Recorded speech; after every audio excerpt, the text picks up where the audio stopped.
नबी तक जाने के लिए मदीना जाना जरूरी नहीं। मखदूम शरफुद्दीन यहिया मनियरी के कदमों में चले जाओ, मदीना चले गए। गुजरात अल्लाह जाने कैसी रात है, वो खुदा है, खुदा है। आंदोलन चलाते हो कि पैदा है, जन्म है, जन्मभूमि नहीं छोड़ेंगे, जन्मभूमि नहीं छोड़ेंगे। खुदा भी है और जन्म भी है। खुदा है तो जन्म नहीं, और जन्म लिया तो खुदा नहीं। न तेरा दिन सही है न तेरी जमीन सही। हम माँ जिसे मानते हैं हम उसका दूध पीते हैं। अम्मा का दूध पिया कि नहीं? मगर हम अपनी अम्मा का दूध बेचते नहीं। आज हमें समझना है कि हमें नबी की और वली की जरूरत क्या।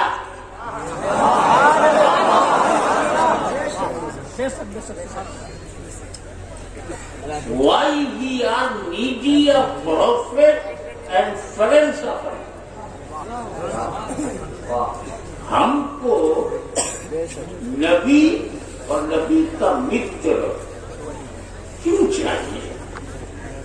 Is it necessary or unnecessary? आवश्यकता जरूरत है कि नहीं? क्योंकि जरूरत ही ईजाद की अम्मा है। आवश्यकता आविष्कार की जननी।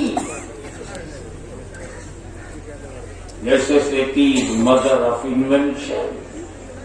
जरूरत क्या? देखो, हम मां की कोख से जन्म लिए तो हमारे जन्म के लिए अम्मा चाहिए। बगैर अम्मा के कोई पैदा हो जाए तो जन्म, और जिसकी कोख से मैं जन्म न लूं वो मेरी अम्मा नहीं। समझो, अम्मा कौन है? किसको हम अपनी माता कहेंगे? जिसकी कोख से हमने जन्म लिया वही हमारी माँ है। तो हम तो औरत के पेट से जन्म लिए है ना, तो वही औरत मेरी माँ है। पशुओं के पेट से हमने जन्म ही नहीं लिया कि कोई पशु माँ था।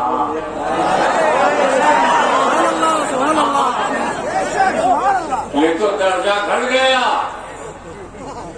हम औरत के पेट से पैदा हुए तो मानव जात में, और पशु के पेट से पैदा हुए तो पशु जात में। अब बता, मानव जात महान है या पशु जात? तो काहे को अपनी डिग्री कम कर रहे हो? औरत की औलाद बनो, जानवर की औलाद क्यों बन रहे हो?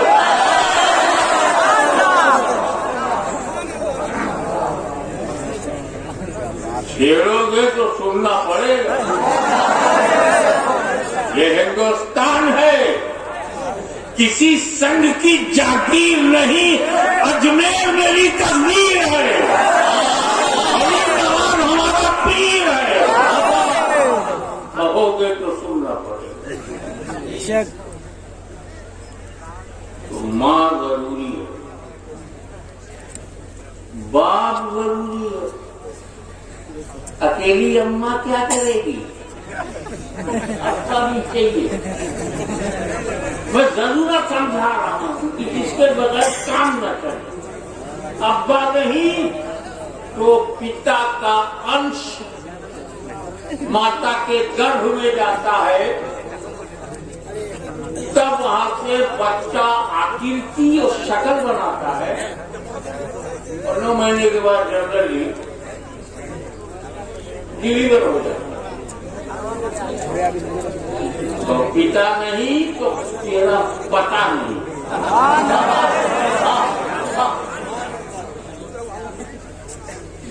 नसीहत, नसीहत आज मैं कुर्सी पर यहाँ बैठा हूँ। अब कितना लंबा चौड़ा मेरा नाम लिया गया। शायद में मोहम्मद हाशमी था, उसको खींच के कितना लंबा किया गया। क्यों? क्योंकि मैं पैदा हूँ। मैं पैदा ही नहीं होता तो यहाँ कौन बैठता? आज आपको ये सौभाग्य मिला कि आप हाशमी के शब्दों को सुनने के लिए यहाँ हजारों की तादाद में जमा हुए। ये आपको अवसर कब मिला? जब आप पैदा हुए।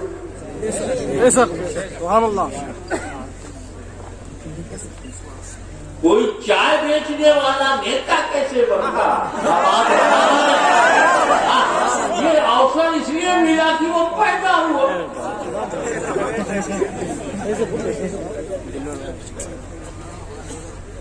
तो तुम्हारा जन्म सबसे ज्यादा महत्वपूर्ण है। जन्म, ये तो जन्म हो गई हमारी हिंदी भाषा में, बंगला भाषा, उर्दू में कहते हैं पैदा हुआ, और फारसी में कहेंगे पैदाइश, अरबी में कहेंगे मिलाद, विलादत। तो मिलाद है ना इम्पोर्टेंट।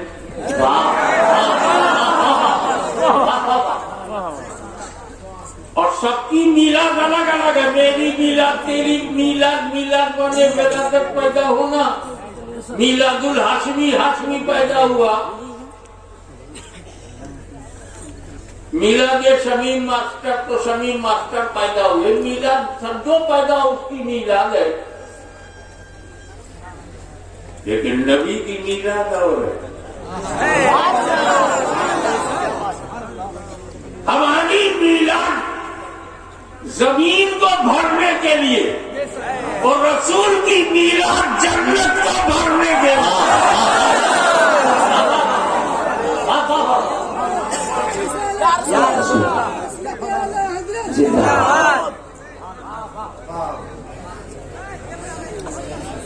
मिलाद बहुत इम्पोर्टेंट है।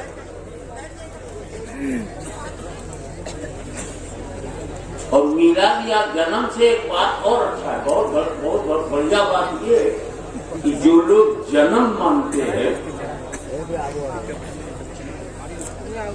वो शिर्क नहीं करते, क्योंकि अल्लाह ही की जात है जो जन्म लेती नहीं, जन्म देती है। अल्लाह पैदा नहीं होता, पैदा करता है, पैदा करता है, पैदा होता नहीं। तो अब रसूल को हम कहते हैं पैदा हुए, मक्के में पैदा हुए। हम कहते हैं मक्के में पैदाइश, फारसी में मक्के में मिलाद, मक्के में विलादत, मक्के में जन्म। तो जब हम रसूल को जन्म मिलाद कहेंगे और हम सब मिलादी होंगे, हाँ, रसूल की मिलाद मनाने की वजह से मिलादी होंगे, तो हम कभी शिर्क नहीं कर सकते, क्योंकि अल्लाह तो पैदा ही नहीं होता। तो नबी जब पैदा हुए तो अल्लाह हो नहीं सकते। कैसी हमने सुन्नियों मिलाद मनाते रहो ताकि खुदा की पहचान बढ़ती जाए। मेरा रब वो है जो पैदा नहीं होता, मेरा नबी वो है जो पैदा हुआ है। तो जो जन्म लेते हैं उनकी कोई न कोई जन्मभूमि होती है। आपकी जन्मभूमि बंगाल है तो मेरी जन्मभूमि उत्तर प्रदेश है, किसी की जन्मभूमि गुजरात है, अल्लाह जाने कैसी रात है। तो जन्मभूमि बदलती रहती है। जहाँ आप जिस क्षेत्र में, जिस इलाके में, जिस जगह पर पैदा होंगे वही आपकी जन्मभूमि है। और जिसकी जन्मभूमि है वो खुदा नहीं, खुदा की कोई जन्मभूमि नहीं। तो जिसकी जन्मभूमि है, जिसने जन्म लिया है, वो खुदा नहीं है, और जो खुदा है वो जन्म लेता नहीं है। जैसे तुम कैसे आदमी हो? किताबों में कहते हो खुदा है, किताबों में कहते हो वो खुदा है, खुदा है। आंदोलन चलाते हो कि पैदा है, जन्म है, जन्मभूमि नहीं छोड़ेंगे, जन्मभूमि नहीं छोड़ेंगे। खुदा भी है और जन्म भी है। खुदा है तो जन्म नहीं, और जन्म लिया तो खुदा नहीं। न तेरा दिन सही है, न तेरी जमीन सही है।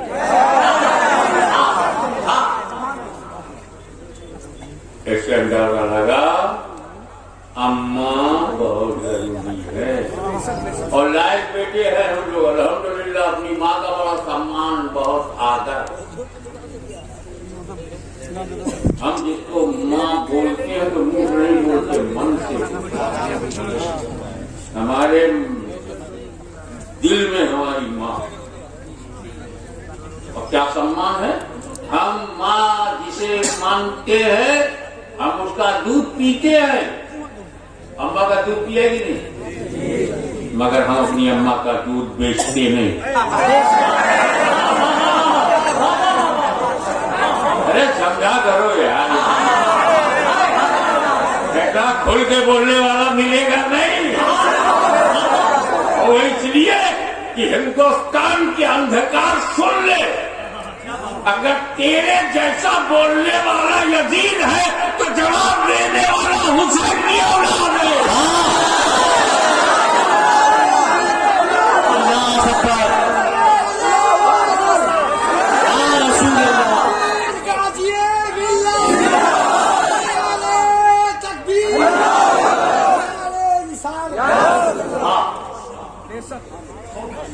तो हम देखते बंगाल के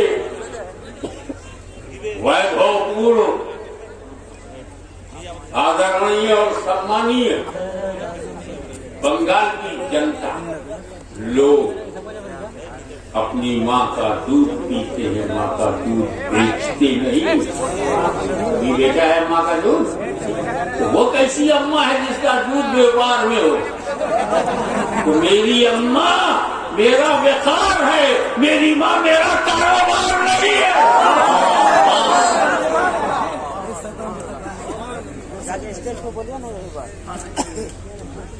आप सुन के जाइए, सत्ता के नशे में चूर जो असामाजिक तत्व हैं, उनको मैं बेपर्दा कर दूं। तो माँ जरूरी है, बाप जरूरी है, पिता नहीं तो आपका कोई पता नहीं, और माँ नहीं तो आपके जीवन में हाँ नहीं। पहले नहीं हुए हाँ क्या बोले। तो जिसके बगैर काम न चले उसे जरूरी कर। सबसे बड़ा चैलेंज और सबसे बड़ी चुनौती खुदा को मानना।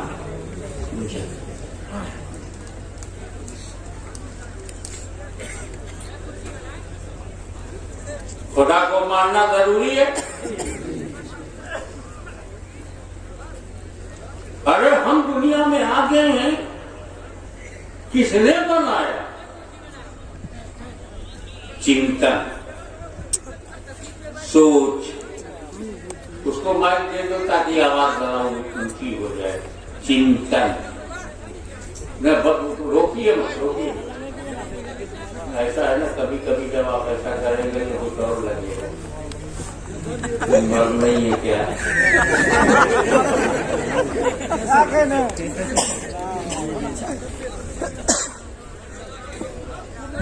तो इस पर हम बड़ी फिक्र में,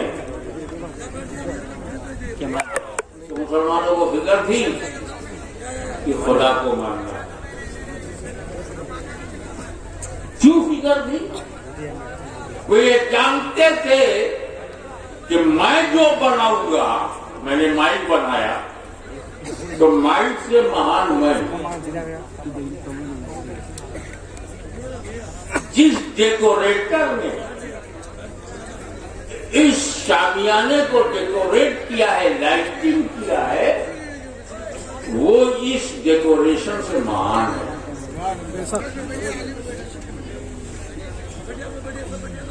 जिस जमीन से किसान ने चावल निकाला है तो चावल से ज्यादा महान हमारा किसान है, क्योंकि बनाने वाला बनने वाले से बड़ा होता है। ये कितने मूर्ख है, अपने हाथ से अपना खुदा बनाते हैं और फिर उसी बने को महान करते, जबकि बनाने वाला महान होना चाहिए। तो बंगाल के समझदार लोगों ने सोचना नहीं किया कि यार मैं बनाकर पूजा करूं या जिसने मुझे बनाया है उसकी पूजा करूं।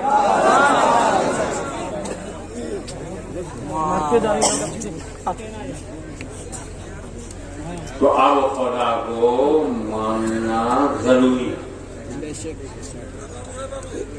खुदा को मानना।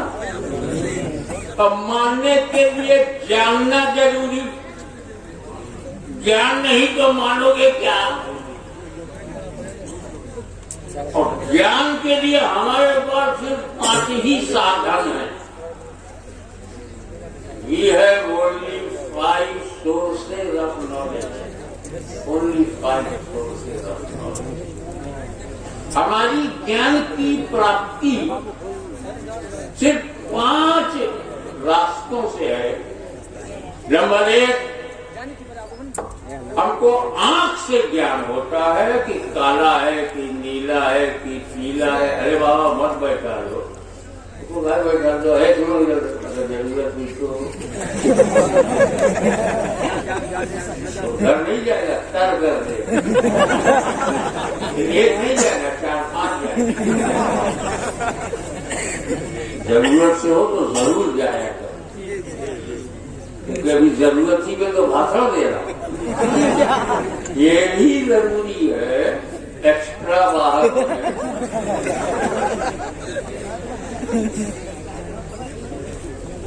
आंख से हमको ज्ञान होता है कि ये लाइटिंग है, ये अंधेरा है, ये उजाला है, ये नीला है, ये पीला है, ये हरा है, इसे पता चलता है। अब कान से पता चलता है कि इसकी ध्वनि, इसकी आवाज सुरीली है कि जहरीली है, इसमें जो ताल है, जो रिदम है, कैसा है, कान से पता चलता है। और ये सुगंध है कि दुर्गंध है, इसका ज्ञान नाक से।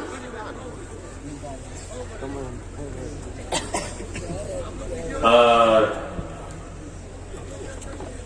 ये मीठा है कि नमकीन है कि तीखा है कि खट्टा है, इसका ज्ञान हमें मुंह से होता है, जबान से। और ये ठंडा है कि गर्म है, ये हाथ से टच करता हूं तो पता चलता है। कड़क है कि मुलायम है। ये 5 ज्ञान सूत्र हमारे पास, 5 ज्ञानेंद्रियों के माध्यम से हमको ज्ञान होता है।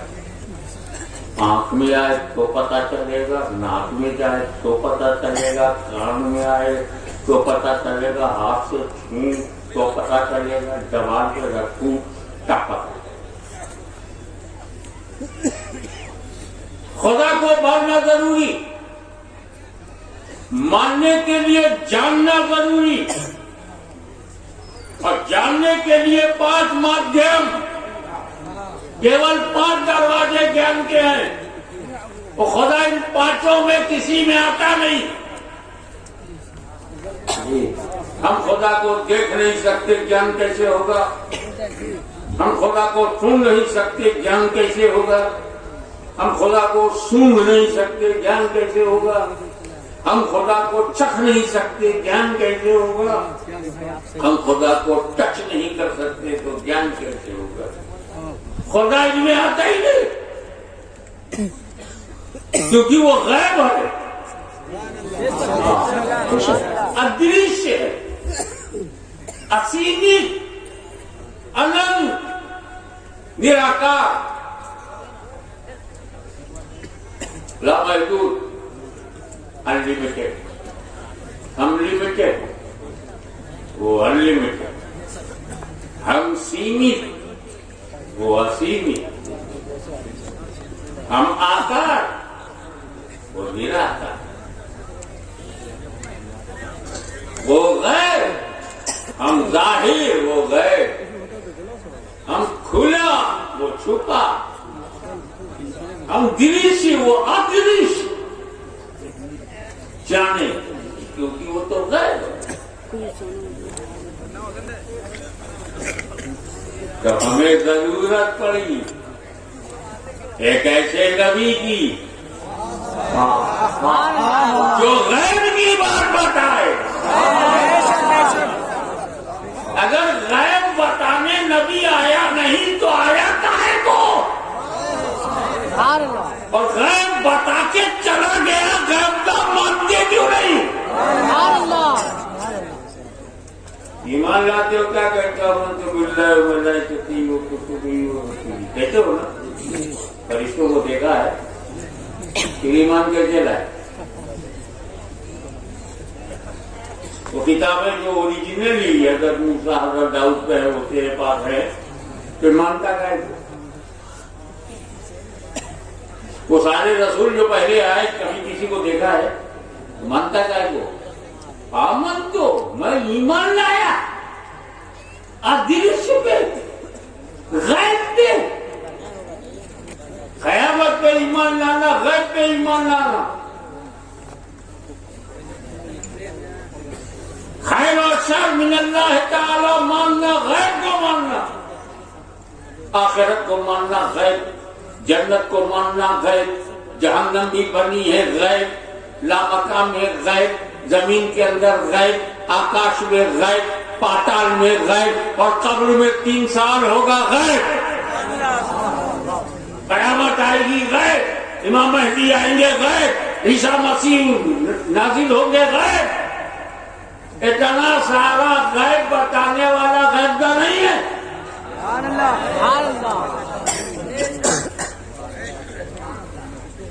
अरे सबसे बड़ा गैब तो अल्लाह। इतना बड़ा गैब जब नबी से नहीं छुपा तो छोटा छोटा गैब कैसे छुपेगा? तो क्या है, अल्लाह को मानने के लिए जरूरत है नबी की। अब देख लो, खुल्लम खुल्ला कहूँ, जिस कौम के पास नबी नहीं है उसका हाल देख।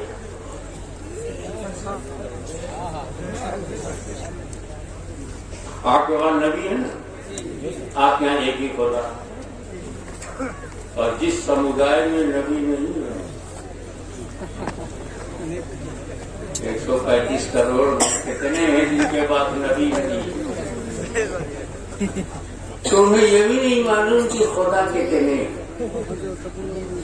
नबी नहीं तो गैब बताने वाला नहीं, भटक गए। कोई मोटा झाड़ देखा, सरेंडर, बड़का दरिया देखा, आत्मसमर्पण, सांप से डर गए, दूध पिलाने लगे। सांप से डरे तो दूध पिला रहे हो, खुदा करे खुदा से डर गए होते तो इबादत करने।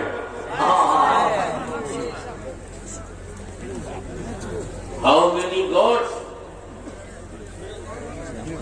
नहीं मालूम उनको कि उनके पास कितने खुदा है। ये भी नहीं मालूम कि भारत में खुदा ज्यादा है या पुजारी ज्यादा है। अभी तक काउंटिंग नहीं हुई, इनकी जनसंख्या भी छुपी हुई।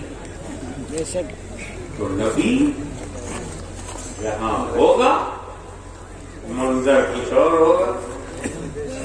और जिस कौम के पास नबी नहीं होगा भटकता हुआ रहेगा, कभी गोरे के आगे झुकेगा, कभी काले के आगे।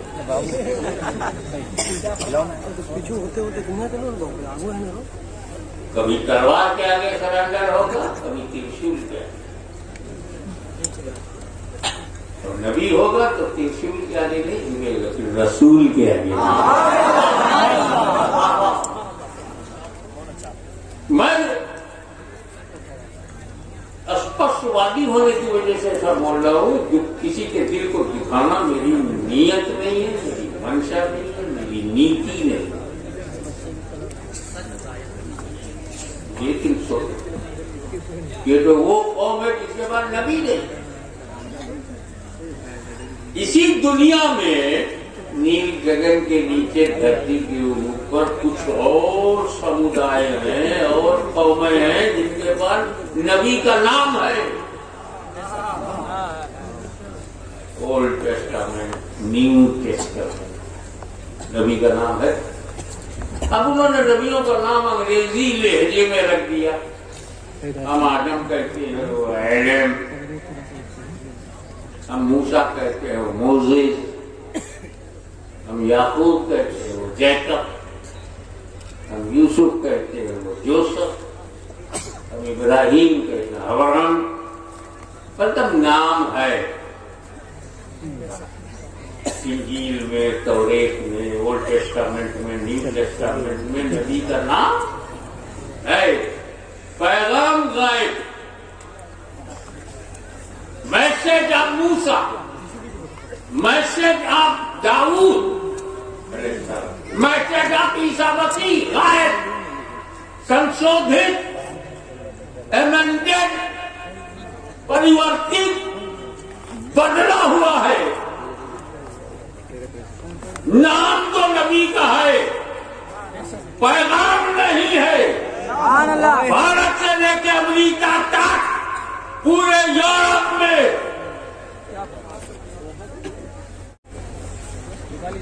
रशिया से लेकर के वॉशिंगटन तक, फिजी से लेकर के लॉस एंजलिस तक नबी का नाम है, पैगाम नहीं है। मगर बंगाल के मुसलमानों, अपनी किस्मत पर अल्लाह का शुक्र अदा करो, तुम्हारे पास नबी का नाम भी है, नबी का पैगाम भी है।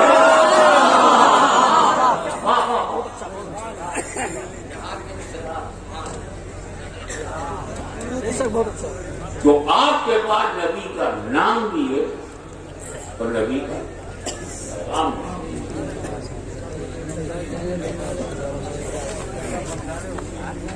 तो खुदा को मानने के लिए नबी की जरूरत, और नबी को मानने के लिए वली की जरूरत। जरूरत ही सब कुछ है। नमाज पढ़ने जा रहे हैं, जरूरत आ गई तो वजूबात में, जमात में पहले जरूरत पूरी करके मौका मिल जाए, काश भी मिल जाए तो गनीमत, वरना पहले जरूरत। खुदा को मानना जरूरी, और मानने के लिए नबी को मानना जरूरी, तो नबी को मानने के लिए वली को मानना जरूरी। कारण क्या है?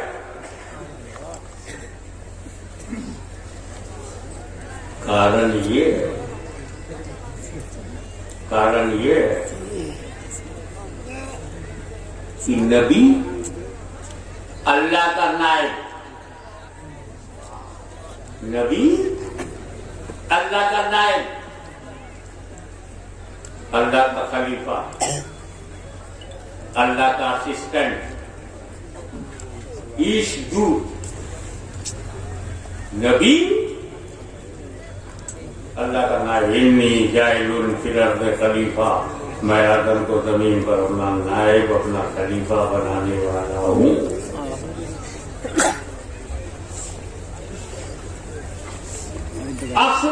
असल है जो उस तक ले जाए वही नायब है।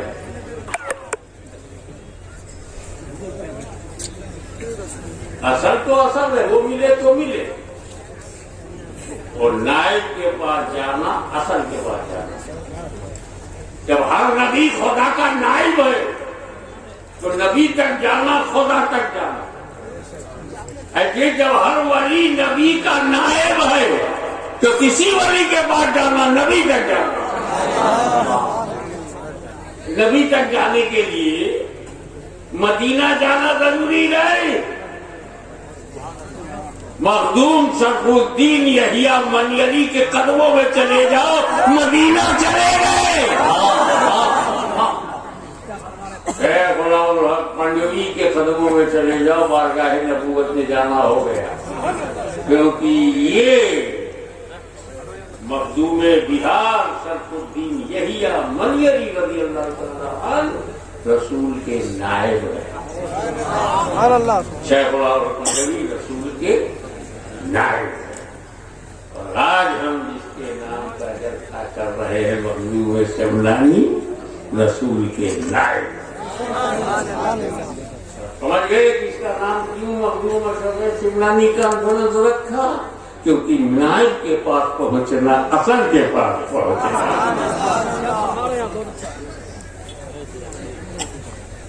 कैसे समझाऊं आपको?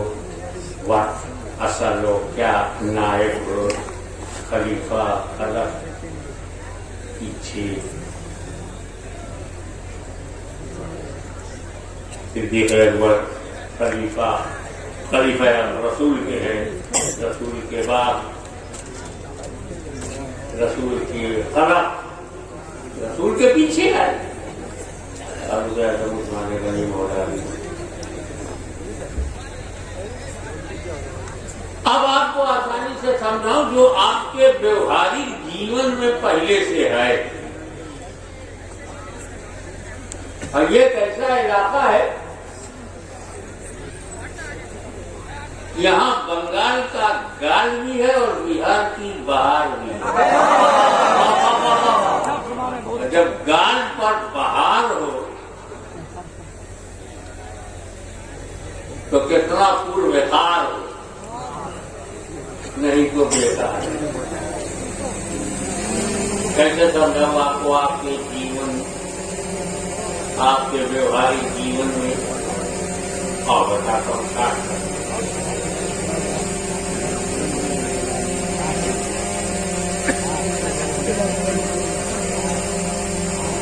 वजू के बारे में जो कुरान की आयत है वो कुछ यूं है, या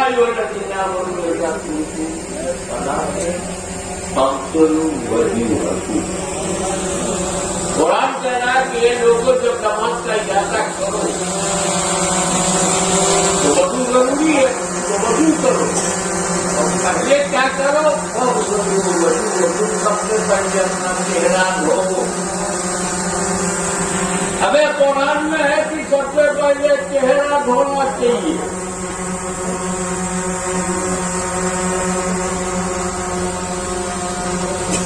तो कोहनी का हाथ धोना चाहिए, सर का मसा करना चाहिए, पैर धोना चाहिए। तो कुरान में है। शुरू कहाँ से करना चाहिए?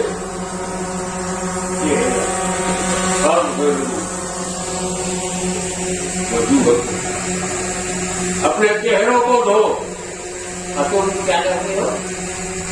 बंगालियों, बिहारियों, उत्तर भारतीयों, भैया मेरा गरीब, तुम तो करके जाओ। जब वजू कर दो तो पहले हाथ धोते, फिर कुल्ली करते, फिर नाक में पानी डालते हो, फिर चेहरा धोते। अबे अल्लाह कह रहा है चेहरा धो। कुरान में है कि चेहरा धो। यहीं से स्टार्ट, यहीं से शुरू है।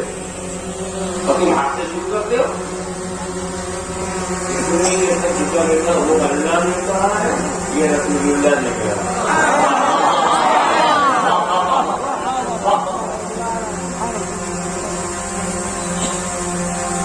वो किताबुल्लाह में है, ये रसूलुल्लाह। फिर किताबुल्लाह काफी नहीं है? किताबुल्लाह भी चाहिए था, किताबुल्लाह भी चाहिए, लेकिन किताबुल्लाह ही शरीयत है नहीं। कुरान शरीयत है, लेकिन कुरान ही शरीयत है ये बात नहीं है। कुरान वाली नमाज तो तुम पढ़ ही नहीं सकते। अब जितना कुरान में है वैसे ही पढ़ो। अल्लाह अकबर का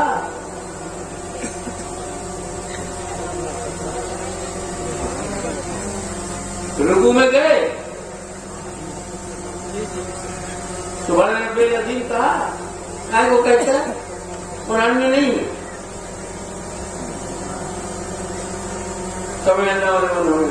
मत बोल, कुरान में नहीं है। मत बोल, कुरान में नहीं है। तो जब सज्जे में जा सुभान रब्बिल अज़ीम, नहीं कुरान में नहीं है। तो बैठ जाओ तैयार में, तो तैयार मत पढ़ना, कुरान में नहीं है। तो कैसी नमाज होगी? खड़े हो, झटके से नीचे गए, झटके से ऊपर, झटके से सज्जे में, झटके से पढ़ना तो है नहीं, कुरान में नहीं है। और बैठ के ही सलाम भेज दिया, कुरान में नहीं है। ये अल्लाह जब तुमने नमाज को फर्ज किया तो तरीका क्यों नहीं बताया? चुप, और मैं करूंगा तरीका महबूब बताया।